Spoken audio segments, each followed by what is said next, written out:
और माता शत्रुपा का परिवार बढ़ता गया और उन्हीं के परिवार में एक राजा उत्तानपाद हुए और एक प्रियव्रत हुए, 2 राजा हुए। तो राजा उत्तानपाद ने प्रियव्रत को अपने भाई को एक क्षेत्र का राजपाट दे दिया और कहा कि तुम इधर का राज्य संभालो। और उत्तानपाद का विवाह हुआ, उनकी 2 पत्नियां थी। कितनी पत्नियां थी? 2। अब एक पत्नी का नाम था सुनीति और एक पत्नी का नाम था सुरुचि। अब अच्छा भला राजपाट चल रहा था। उनकी जो भक्त जो बालक ध्रुव था, वह ध्रुव अपनी बड़ी माँ अर्थात सुनीति का पुत्र था। और सुरुचि से बाद वाली जो छोटी रानी थी, उनके पुत्र का नाम था उत्तम। अच्छा भला राजपाट चल रहा था महाराज, लेकिन बड़ी रानी सुनीति बड़ी सीधी थी, थोड़ी सीधी थी। छोटी रानी आने के बाद बड़ी रानी को बाहर का काम दे दिया गया कि तुम बाहर का काम संभालो, मैं घर का काम संभाल लूं। अब बाहर के काम में क्या है, हम सब रहते हैं, हमको मालूम है बाहर के काम में क्या है कि गाय गोबर खेती बाड़ी सब दे दी। हाँ, छोटी रानी बड़ी तेज थी।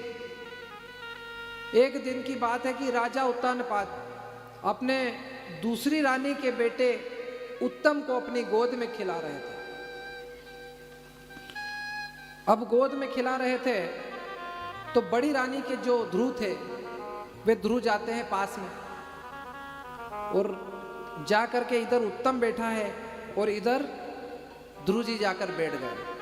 अब जैसे आए तो उनकी नजर पड़ गई किसकी? छोटी रानी सुरुचि की। छोटी रानी की नजर पड़ी और उन्होंने कहा, ए वहां कहां बैठता है? बोले माँ क्या हुआ? बोले ये तेरे पिताजी नहीं है। अरे माँ ये क्या बात करती हो, तू उतर। तेरे पिता की गोद में बैठने का अधिकार सिर्फ किसका है? छोटे भाई उत्तम का है। हृदय विदारक बात कर दी।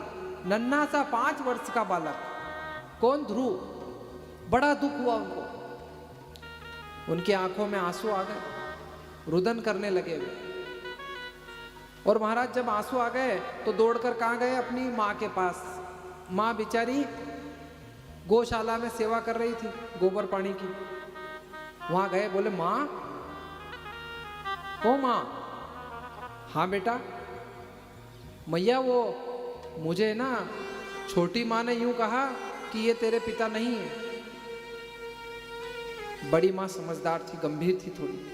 उनने कहा कि बेटा ऐसी बातें नहीं करते। कह दिया होगा काम काज में तू परेशान कर रहा होगा। नहीं माँ, मैं परेशान नहीं कर रहा था। फिर छोटा भाई उत्तम बैठा हुआ था गोद में, तो मैं भी पास में जाकर बैठ गया। तो मेरी माँ ने मुझे कहा कि तू चल हट, जा यहाँ से। अब नन्हा सा बालक, 5 वर्ष का बालक, मन में बात घर कर गई। अब उसको एक ही बच्चों को हम कहते हैं ना कि हरी डाली है, जिधर झुकाओगे उधर झुक जाएगी। अब ये बात उनके मन में घर कर गई। और जब महाराज घर कर गई तो इधर उधर से आए, पढ़ने जाए और आ करके न फिर जाए, वो बात हुई। और राजा छोटी रानी से डरने लगे। वे ये नहीं बोल पाए कि इसको भी बैठने दे, ये भी मेरा बेटा है, ये भी मेरा बेटा है। लेकिन अब जिनकी 2 पत्नियां हो वो जाने कैसे मैनेज करना हो। इके समझाए तो वार उठी जाए, नुके समझाए तो वार उठी जाए। बड़ा धर्म संकट है महाराज। अब यहाँ हो तो बुरा मत मानना, ये तो कथा है। आने तो कहेंगे कि गुरुजी हमारा जो ऊपर किया है। ये कथा है और कथा के साथ एक व्यथा है। अब महाराज नित्य हर 2-3 दिन में ये घटना होने लगी। कौन सी घटना होने लगी? कि वो ध्रुव जी जाए और बस कभी कभी दरवाजे में एक पैर पे खड़ा होकर देखे। किसको? वो उत्तम को, छोटी रानी के बेटे को देखे कि देखो तो हमारा पापा हमारे लाड नहीं करे और इनके लाड करे। नित्य वो बच्चे के मन में बड़ा दुख होता। ऐसे ये क्रम चलता रहा।